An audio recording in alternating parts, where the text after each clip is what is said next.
은혜가 풍성하신 하나님께서 저희들에게 새벽을 깨워 하나님 앞에 나오게 하여 주시니 감사드립니다. 예로도 주의 은혜로 주의 이름을 높이는 하루가 되게 하여 주옵소서. 우리를 성령께서 이끌어 주셔서 주의 뜻에 순종하며 살아갈 수 있도록 우리에게 은혜 내리고 주옵소서. 거룩하신 예수님 이름으로 기도드립니다. 아멘. 찬송가 325장입니다.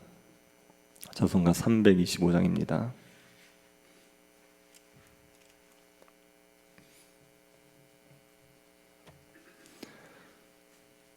325장입니다.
욥기 2장 11절부터 13절입니다.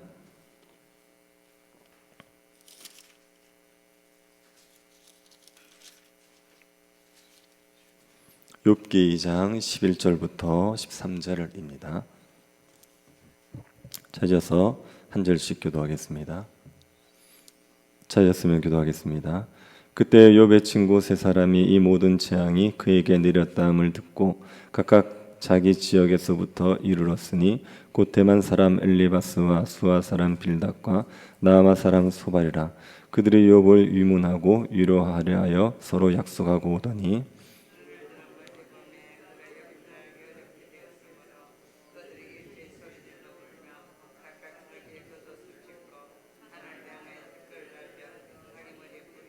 같이 보겠습니다.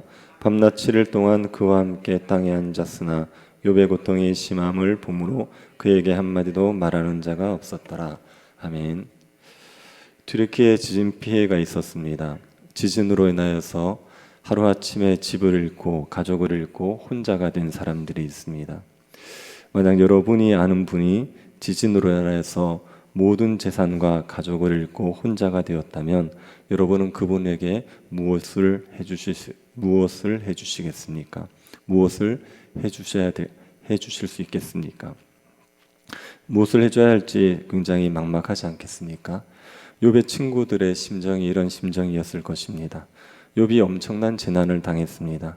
하루아침에 모든 재산을 다 잃었습니다. 자녀를 다 잃었습니다. 그리고 건강도 잃었습니다.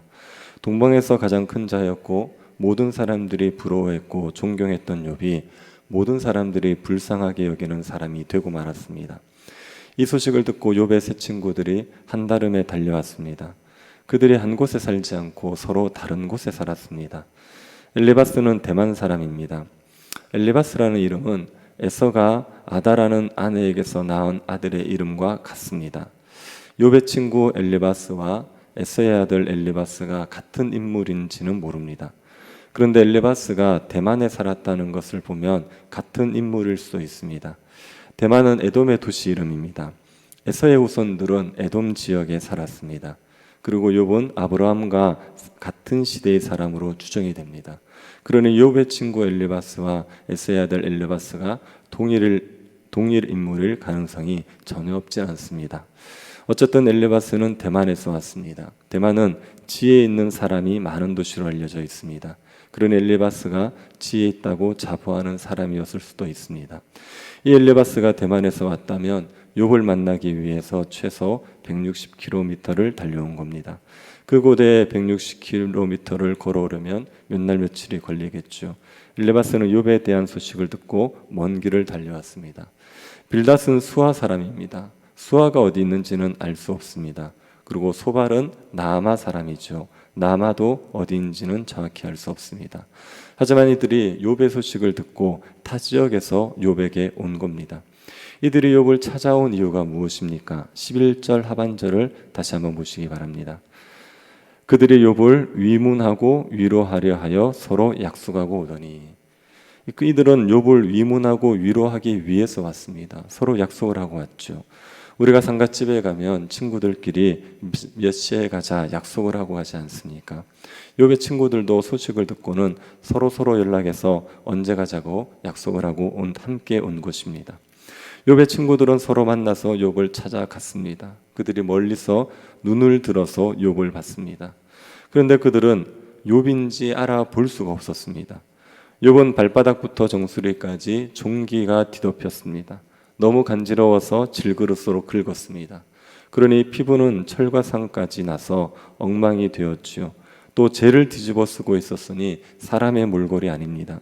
무슨 괴물 같은 모습이었습니다. 그러니 욥의 친구들이 욥을 알아볼 수가 없지요. 욥이 동방에서 가장 큰 자였을 때는 너무나 풍채가 좋았습니다. 신수가 원해서 사람들 중에 뛰어난 사람이었습니다. 그런 욥이 사람 같지 않은 모습으로 앉아 있으니 욥을 알아볼 수가 없습니다. 그들은 아마도 욥 가까이 가서 욥이 하는 말을 듣고서야 그 사람이 욥인 줄 알았을 것입니다. 욥의 친구들은 욥을 알아보고 나서 어떻게 합니까? 12절을 한번 보시겠습니까? 눈을 들어 멀리 보매 그가 욥인 줄 알기 어렵게 되었으므로 그들이 일제히 소리 질러 울며 각각 자기의 겉옷을 찢고 하늘을 향하여 티끌을 날려 자기 머리에 뿌리고. 욥의 친구들은 욥을 알아보고는 일제히 소리 질러 웁니다. 그리고 각각 자기의 겉옷을 찢었습니다. 하늘을 향하여 티끌을 날려 자기 머리에 뿌렸습니다. 욥의 친구들은 극도의 슬픔을 표현한 겁니다.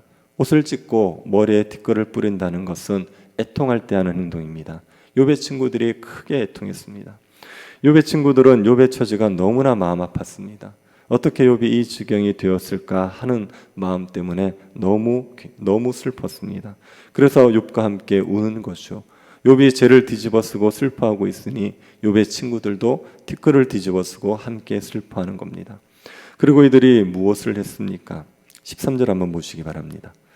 밤낮 7일 동안 그와 함께 땅에 앉았으나 욥의 고통이 심함을 보므로 그에게 한마디도 말하는 자가 없었더라. 밤낮 7일 동안 욥과 함께 땅에 앉아 있었습니다. 그리고 이들은 아무 말도 하지 못했습니다. 아무 말도 하지 않고 그냥 7일 동안 욥과 함께 땅에 앉아서 울기만 했습니다. 여러분의 생각에는 욥의 친구들이 욥에게 위로가 되었겠습니까? 전혀 위로가 되지 않았겠습니까? 아무 말하지 않고 옆에서 울고 있는 이 친구들에게서 욥이 위로를 받았겠습니까? 위로를 받지 못했겠습니까? 욥의 친구들의 이 모습은 욥에게 정말 위로가 된 겁니다. 욥의 친구들은 가장 지혜롭게 욥을 위로하고 있는 겁니다. 심한 고통을 당하는 사람에게 가서 우리가 무슨 말을 할 수 있습니까? 제가 아는 어떤 집사님이 장성한 딸을 잃었습니다. 딸에게 원래 병이 있었던 것이 아닙니다. 너무 건강했습니다. 그런데 하룻밤 사이에 운명을 달리했습니다.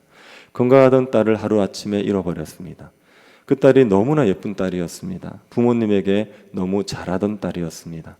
너무나 사랑스럽던 딸을 잃었지요. 그래서 문상을 갔더니 두 분 집사님이 제정신이 아니었습니다. 바닥을 뒹굴면서 애통하셨습니다. 그렇게 심한 고통을 당하여 애통하는 분에게 무슨 말을 할 수 있습니까? 아무 말도 할 수가 없습니다. 이럴 때 하나님은 실수하지 않으시는 분이다. 하나님의 선한 뜻이 있으실 거다. 그런 말을 한다는 게 위로가 되겠습니까? 오히려 분노를 일으킬 수도 있습니다. 심한 고통을 겪고 있는 사람에게는 그 어떤 말도 위로가 되지 않습니다. 그때 가장 좋은 위로는 같이 울어주는 겁니다. 욥의 친구들처럼 소리 질러 울면서 옷을 찢고 티끌을 뒤집어 쓰고 같이 울어주는 겁니다. 그리고 아무 말하지 않고 옆에 있어 주는 겁니다. 욥의 친구들은 7일간 아무 말하지 않고 옆에 있어줬습니다. 이게 가장 큰 위로가 되는 겁니다. 스탠리 하우어스라는 기독교 윤리학자가 쓴 고통을 나누는 임재라는 책이 있습니다. 그 책에서는 어머니의 자살을 겪은 한 친구를 위로했던 자신의 경험을 이야기하고 있습니다. 조금 길지만 제가 그 부분을 읽어드리겠습니다. 그 짧은 시간에 일어난 일을 돌이켜 생각할 때마다 나는 밥에게 도움을 베푸는 과정에서 얼마나 서툴렀는지를 기억한다. 나는 무슨 말을 할 수 있는지 혹은 무슨 말을 해야 할지 알 수 없었다. 나는 그가 삶을 계속 이어나갈 수 있도록 그 끔찍한 사건을 극복하고 정상적인 상태로 돌아오도록 돕는 방법을 알지 못했다. 내가 할 수 있는 것은 함께 있어 주는 것뿐이었다. 그러나 시간이 흐르면서 그가 원했던 것은 바로 이것, 즉 오직 나의 함께함이었다는 사실을 깨닫게 되었다. 도움을 베푸는데 너무도 서툴었기 때문에 기꺼이 그와 함께 있어 주었던 것은 이 시간이 다른 모든 인간적인 접촉으로부터 우리를 소외시킬 정도로 끔찍한 사건은 아니라는 표시였다. 삶은 계속 이어질 수 있었다. 어머니가 자살을 한 친구에게 무슨 말을 해줄 수 있겠습니까? 해줄 말이 없습니다. 그래서 그냥 같이 있어 줬습니다. 그런데 그게 그 친구가 가장 원하던 거였죠. 같이 있어주는 것, 아무 말도 하지 않고 그냥 같이 있어주는 것, 그게 그 친구가 가장 원하던 것이었습니다. 욥의 친구들이 이것을 해준 거죠. 욥의 친구들이 나중에는 욥과 논쟁을 합니다. 욥이 자기의 생일을 저주하는 것을 듣고 욥의 친구들이 논쟁을 하죠. 논쟁을 하면서 욥의 친구들의 이미지가 나빠졌지만 이 친구들은 욥의 위로자였습니다. 7일간 아무 말도 하지 않고 함께 있어 줌으로 욥을 위로했던 친구들입니다. 끝까지 아무 말도 하지 않았다면 좋았을 것을 말을 하면서 욥을 힘들게 했지만 처음에는 욥에게 큰 위로를 주었습니다. 크레이크 딕스트라는 사람은 함께 있어 주는 것에 대해서 이렇게 말합니다. 함께 있어 주는 것은 약함의 섬김이다. 다른 사람들과 함께 있는 것은 그들의 연약한 부분에서 연약해지고 그들이 연약해지는 입장에 처하는 것이다. 그것은 기꺼이 상대방이 당하는 고통을 겪는 것이며 고통을 겪으면서 그 고통 당하는 사람과 동행하는 것을 의미한다. 함께 있어주는 것은 상대방의 고통에 동참해 주는 겁니다. 그리고 고통당하는 사람과 함께 동행해 주는 것입니다. 이것이 고통당하는 사람에게는 큰 위로가 됩니다. 우리 교회 집사님 한 분이 남편을 병으로 잃었습니다. 젊은 나이에 남편과 사별을 했습니다.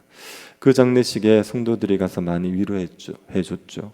그런데 몇 분 집사님이 3일을 함께 있어 주셨습니다. 문상도 같이 받아주고 함께 있어줬습니다. 그 모습을 보면서 집사님에게 참 큰 위로가 되었겠다는 생각이 들었습니다. 아무 말도 해주지 않아도, 아무것도 해주지 않아도 같이 있어주는 것, 같이 아파해 주는 것이 가장 큰 위로입니다.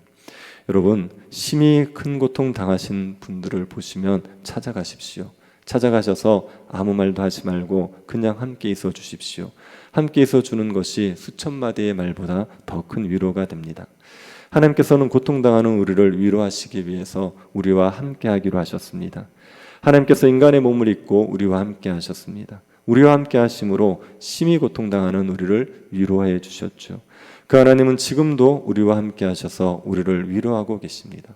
우리가 심히 고통을 당할 때 하나님께서 나와 함께 하신다 하는 사실이 우리에게 얼마나 큰 위로가 됩니까?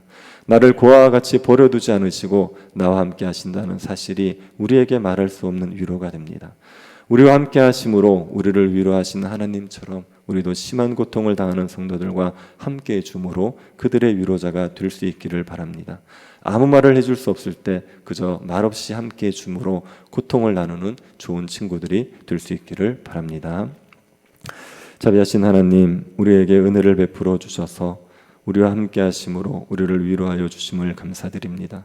고통당하는 사람들의 위로자가 되며 그들과 함께 있어줄 수 있는 사람들 되게 도와주옵소서. 하나님의 위로로서 슬픔 가운데 있는 사람들을 위로할 수 있도록 은혜 베풀어 주옵소서. 걸어가신 예수님 이름으로 기도드립니다. 아멘. 하늘에 계신 우리 아버지여, 이름이 거룩히 여김을 받으시오며 나라의 임하옵시며 뜻이 하늘에서 이룬 것 같이 땅에서도 이루어지이다. 오늘날 우리에게 일용할 양식을 주옵시고 우리가 우리에게 죄 지은 자를 사하여 준 것 같이 우리 죄를 사하여 주옵시고 우리를 시험에 들게 하지 마옵시고 다만 악에서 구하옵소서. 되게 나라와 권세와 영광이 아버지께 영원히 있사옵나이다. 아멘. 여러 가지 고통을 겪고 있는 성도들을 위해서 기도해 주시고 또 교회 임직식을 위해서 기도해 주시고 새 교단 건축을 위해서 기도해 주시고 개인적으로 기도하시기 바랍니다.